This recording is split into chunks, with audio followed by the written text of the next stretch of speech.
Hello दोस्तों, कैसे हैं आप सब। मैं पम्मीज़ लाइफ में आपका बहुत बहुत स्वागत है। तो दोस्तों, हम जा रहे हैं पटियाला। मेरी एक सिस्टर बनी हुई है मुँह बोली, तो उनके बेटे की शादी है, तो हम जा रहे हैं पटियाला। तो ये है शहनाई पैलेस। हम पहुंच चुके हैं पटियाला में। तो ये बेटे और बहू की पीछे स्नैप लगी हुई है, और ये दीदी और जीआई और उनका बेटा ये खड़े हुए हैं, और फ़ोटो सेक्शन चल रहा है। और ये है शहनाई फार्म। तो काफ़ी बड़ा है ये शहनाई फार्म जो इन्होंने पैलेस किया हुआ था। तो अभी लड़की वाले शगुन लेके आएंगे। अभी थोड़े थोड़े मेहमान आने शुरू हो गए हैं। और ये देखिए, अभी तो कोई कोई मेहमान आया हुआ है, अभी खाली पड़ा है, तो अभी आने शुरू हो गए। ये देखिए मेहमान। तो ये मेरी सगी बहन तो नहीं है, पर सगों से कम नहीं है। ये है दीदी और ये मेरी बेटी। तो बहुत ही अच्छा लगा, और धूमधाम से बहुत सारे शगुन मनाए गए। तो ये लड़की वाले भी पहुंच चुके थे। ये हैं दीदी जो मेरी सिस्टर बनी हुई है। तो इनके 2 बेटे और 1 बेटी है। बेटी की शादी हो चुकी है और एक बेटा अभी रह रहा है।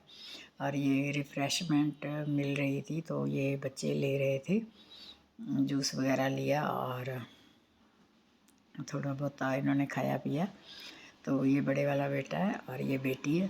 यहाँ पे बैठे हुए थे, हम अंदर आ गए थे। लड़की वाले आ चुके थे शगुन लगाने के लिए, तो उनको भी थोड़ा बहुत रिफ़्रेशमेंट दे रहे थे।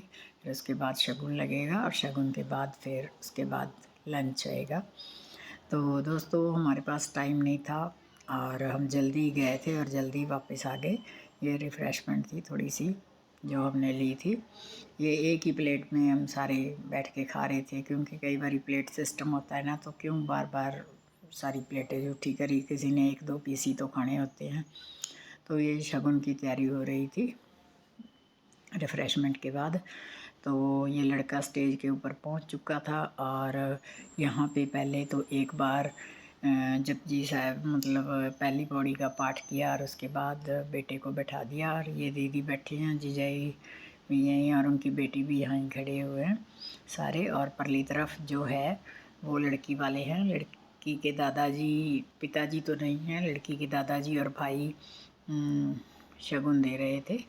अंगूठी वगैरह पहनाई, जो भी उन्होंने देना था बेटे को वो दिया, और सब ने बहुत सारी ब्लेसिंग दी बच्चे को।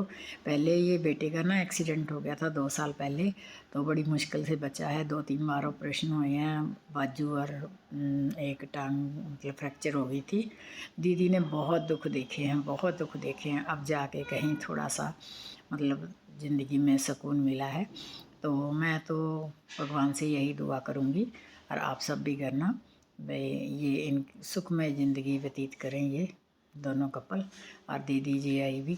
और ये अंदर जो राजस्थानी लुक में सारा ये किया हुआ था, जो पोस्टर वगैरह लगे थे, सारा राजस्थानी लुक था। काफ़ी अच्छा था, बड़ा सारा हॉल था, काफ़ी अच्छा अरेंजमेंट था। तो दोस्तों, मैंने वीडियो थोड़ी ही बनाई है, क्योंकि छोटी सी बनाई थी। हम ज़्यादा टाइम रुके नहीं थे, 2 ही घंटे 2-3 घंटे रुके थे। उसके बाद हम घर को आ गए थे। ये फ्रूट चाट ले आके रखी है बच्चों ने ये खाने के लिए, और सारे आ चुके थे। लंच प्रिपेयर हो रहा था, अभी बस लगने वाला ही था लंच। उतनी देर तक फ्रूट चाट खा रहे थे, और फ़ोटो सेक्शन चल रहा था, और काफ़ी अच्छा था। फिर हम जाते हुए दीदी के पास गए, और जाने के बाद फिर हम घर की तैयारी करने लग गए दीदी को मिलके, और फिर हम घर की तरफ रवाना हो गए। तो दीदी तो कह रहे थे रुक जाओ, कल बारात के साथ जाना है, पर हमारे पास टाइम ही नहीं था इतना, क्योंकि दिवाली भी नज़दीक है, और गुड़िया के पेपर वगैरह भी चलते रहते हैं, तो इसलिए बिल्कुल भी टाइम नहीं था। तो इसलिए हम फिर उनसे विदा लेके आ गए। तो ये है थोड़ा सा रास्ते का सीन जो मैं दिखा रही हूँ। बस हम घर पहुँचने वाले थे, 1 घंटे का ही रास्ता था। तो गुड़िया गाड़ी चला रही है और बेटा बैठा है, और बेटे को एक्चुअली में गाड़ी नहीं आती, बेटी को ही आती है, तो बेटी चला रही थी। तो हम बस घर पहुँच चुके थे। तो आज बस इतना ही दोस्तों। तो मिलते हैं एक नए वीडियो में, अच्छे से इंटरेस्टिंग से वीडियो में। तब तक के लिए बाय दोस्तों, खुश रहिए, हैप्पी दिवाली, एंड